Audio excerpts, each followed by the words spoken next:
are available in the records of this era. And when our forefathers arrived in these Americas, of course, they found mounds all over, and the Indians of the East Coast told them the mound builders were originally giants, and took their forefathers hundreds of bloody years in battles to exterminate them. And many of their forefathers wound up as slaves working for these giants building these mounds. There's strange mounds and tombs and things all over the world, and in Europe particularly, many skeletons have been found in the various tombs that were from 15 to 25 feet long. Many of the details are found in Gould's Medical Curiosities. And even larger skeletal parts have been found, but few men of science will lend their names to any such evidence as that. A Cumberland English example had 6-inch teeth and carried a battle axe head that was a yard long, as an example. Well, many people call themselves Christians and scoff at such ideas that aren't in the science books, but they don't remember that in the 6th chapter of Genesis it was recorded there were once giants on the earth. Most got destroyed during the flood. And once in a while we have throwbacks to such tribal lines, and such specimens once toured with carnivals. And most lived rather short, uncomfortable lives because of the added wear and tear from the extra gravity. Well, most of us are aware of the stories of Goliath, a 9.5-foot tall giant who wore a 200-pound armor suit and had a 25-pound spear. But in the same Bible is mentioned of another giant, the King Og of Bashan. He slept in a 9-cubit-long bed, which would have made him 12 foot in length. Now, other giants in the Bibles are mentioned in Numbers 13:22 and 13:33. We find Moses sent spies to Canaan, who found the Anakim race of giants living in a city called Hebron. Now, there have been dozens of skeletons from 9 to 17-foot humans that have been unearthed all over our planet.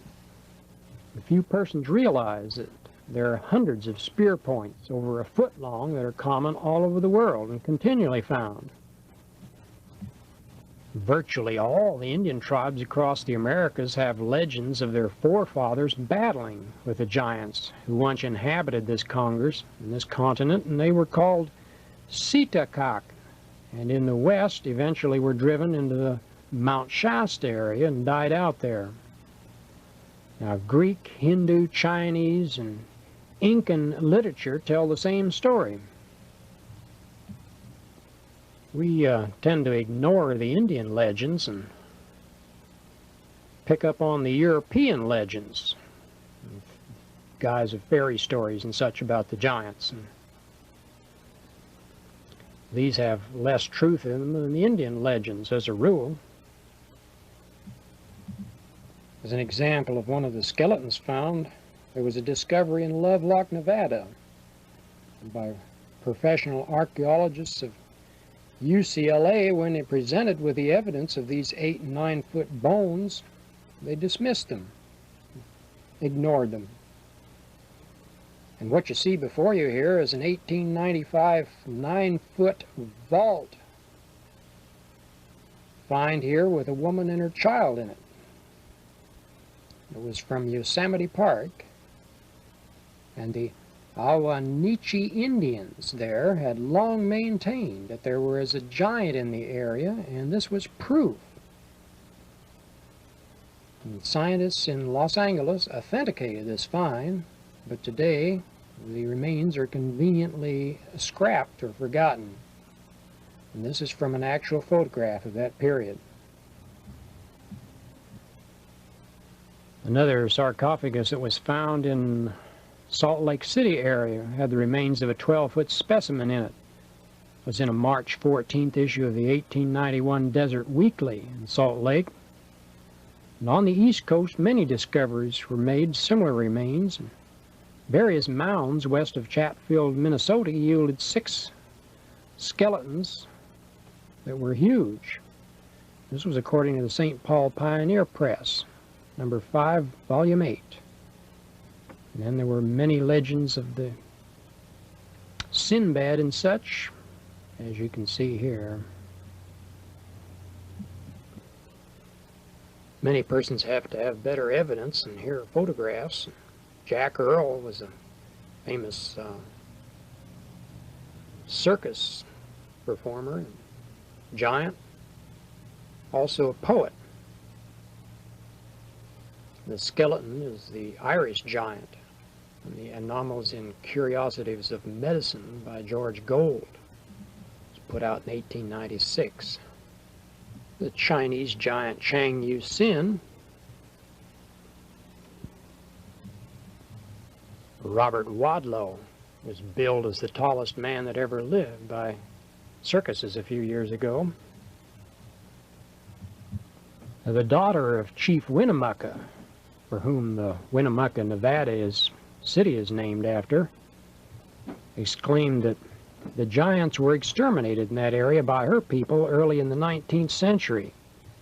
She said a small band of barbarians used to waylay my people and kill and eat them.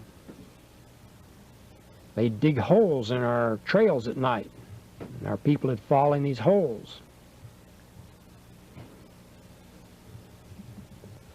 She said her people tried to make peace with these red-headed barbarians and giants, but they continued their barbarous practice of cannibalism, and the Indians killed them all.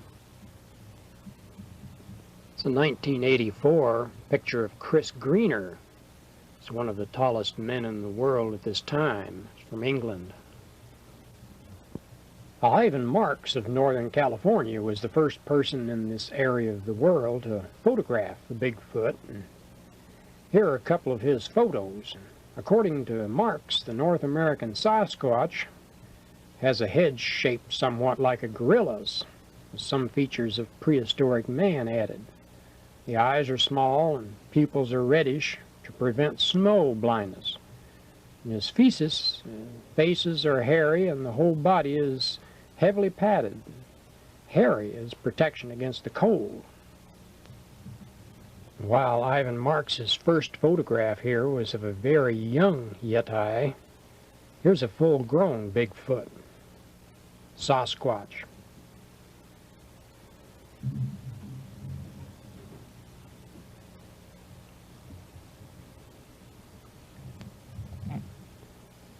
These Sasquatch have been seen by hundreds of persons over the wild North American areas, and they range from 6 to 9 feet and weigh from 400 to 1,000 pounds. The Indians formerly spoke of the Sasquatch more freely, but today they seldom speak about them because they're ridiculed on the subject in most cases. And in 1884, a Canadian Pacific train crew captured a smaller Bigfoot, and this was confirmed in a Delius resident of that area in 1959.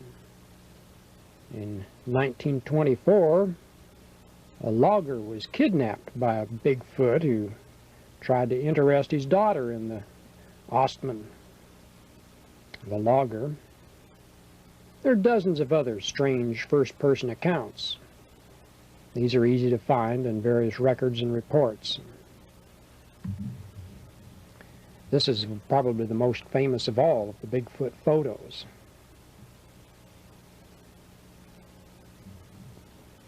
There are dozens of Bigfoot tracks like this that are found in the Northern California areas, and these are 6 and 17 inches long, about 6 to 7 inches wide, huge. Every now and then there's a citizen that runs across something like this, and